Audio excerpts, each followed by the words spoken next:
బలహీనతను బట్టి ఆయన సిలువ వేయబడెను గాని దేవుని శక్తిని బట్టి జీవించుచున్నాడు.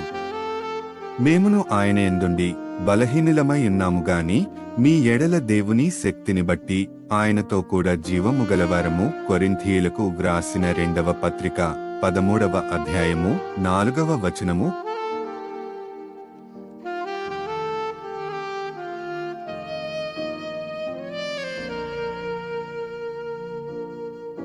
బలహీనతను బట్టి ఆయన సిలువ వేయబడెను గాని దేవుని శక్తిని బట్టి జీవించుచున్నాడు. మేమును ఆయన యందుండి బలహీనులమై ఉన్నాము గాని మీ ఎడల దేవుని శక్తిని బట్టి ఆయనతో కూడా జీవము గలవారము. కొరింథీయులకు వ్రాసిన 2వ పత్రిక 13వ అధ్యాయము 4వ వచనము.